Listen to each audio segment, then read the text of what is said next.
Hello. Today I want to talk about a question that comes up for every parent at some time or another. Why? I just need to know why. Why did they cut me off? Why won't they talk to me? And I get that because not knowing is torture, isn't it? Your mind's restless. You can't settle. Thoughts just spin and spin while you're trying to make sense of something that makes no sense. Well, what I'm sharing with you today isn't necessarily what you want to hear, but I'm going to be straight about this because it matters.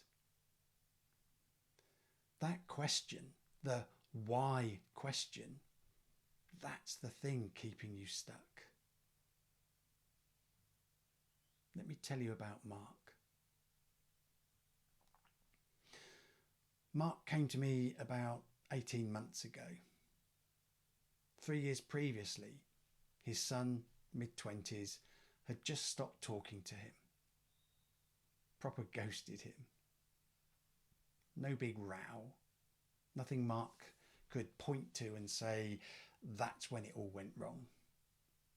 Just one day, he stopped getting replies to his texts. Calls went to voicemail. Eventually, nothing. Mark was a mess. He'd lie awake at night going through every conversation. What did I say? What did I miss? There must be something. He'd been reading books, joined forums, talked to other parents going through the same thing. Nearly 3 years of trying to figure it out. And every few weeks, he'd send another text. Please just tell me what I did. I need to understand. I can't fix this if I don't know why. No response. In one of our early conversations, he said, I just need answers. Once I know why, I can sort it. But I can't do anything until he tells me.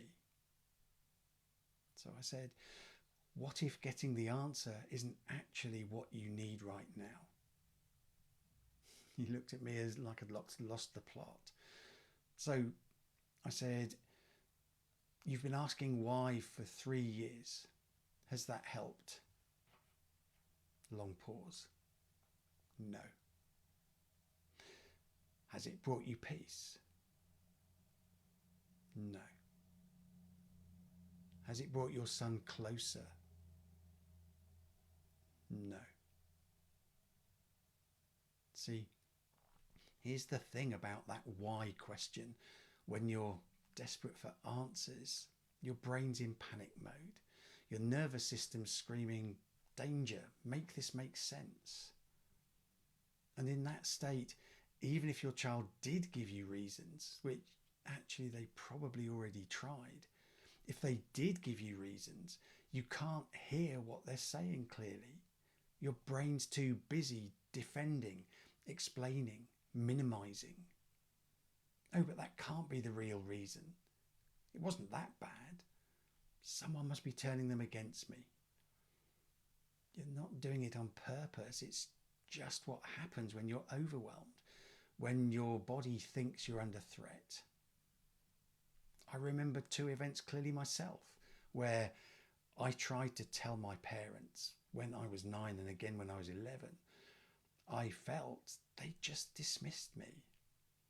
I never spoke about it to them again. And ultimately, that led to me having low and no contact with my parents for more than 20 years. So, back to Mark. We didn't go looking for answers. We did something completely different. I said, instead of asking, why did my son leave? Ask yourself, why am I so desperate to know? What am I actually afraid of? He thought about it. Quite a while, actually. I'm scared that if I don't know why, I can't fix it. And if I can't fix it, I've lost him forever. There it was. The real thing underneath. The root. It wasn't actually about getting the answer. It was about the fear that without the answer, he was powerless. So we started there, teaching his body that not knowing wasn't going to kill him, that he could sit with the uncertainty without falling apart. We did the pause. Feet on the floor when that why question started spinning around his head. One slow breath and saying, I don't know right now, and that's okay for this moment. Not forever, just this moment. Week by week, Mark stopped needing the answer quite so desperately. And something weird happened. He started remembering past conversations, things his son had said over the years, little comments Mark had brushed off at the time. You never really listen, Dad. I always feel like I'm letting you down. It's exhausting trying to be who you want me to be. Mark had heard those things, but in the moment, he dismissed them. Oh, he's just being dramatic. Teenagers say stuff like that. But now, he wasn't stressed all the time. With a calmer nervous system, he could actually hear them. The reasons had been there all along. He just couldn't see them because he was too busy panicking. 3 months later, Mark sent his son a text, not asking why, not demanding answers. Just, I've been doing some work on myself and I'm starting to understand things I couldn't see before. I'm here whenever you're ready. No pressure. 2 weeks later, his son replied, just thanks, Dad. But it was something. The door cracked open a tiny bit. Every text you send saying, why won't you talk to me? What did I do? Just give me answers. That comes from panic. And your child can feel it. They feel the desperation, the neediness, the you owe me an explanation. That doesn't feel like love to them. It feels like you're putting pressure on them. So they back off and shut down. And the painful part is that by desperately chasing answers, you're almost guaranteeing you won't get them. But when you stop needing answers to be okay, when you find even a little bit of peace in the not knowing, that makes a huge difference. Your energy shifts. You're not interrogating anymore. You're just there, steady, safe. And that's when they might actually feel okay to talk. Because you stopped suffocating them with your need.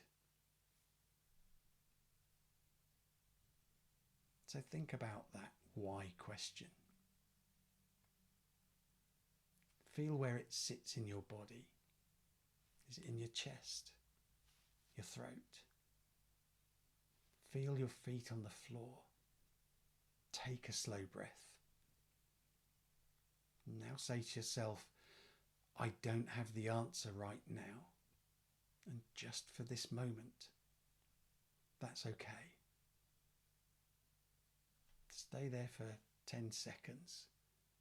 Notice if anything shifts, even a tiny bit.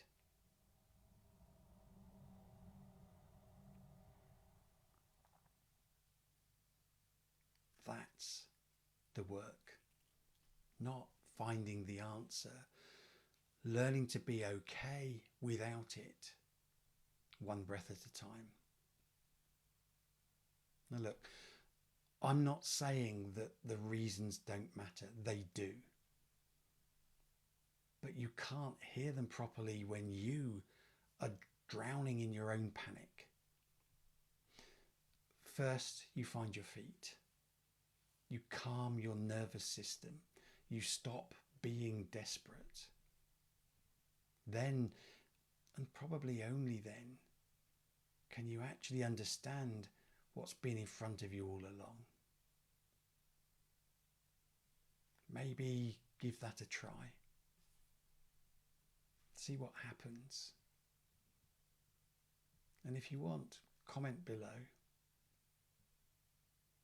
What's one thing you're afraid will happen if you never get the answer? Let's talk about it. Because you're not alone in this. And there is a way through. Thank you.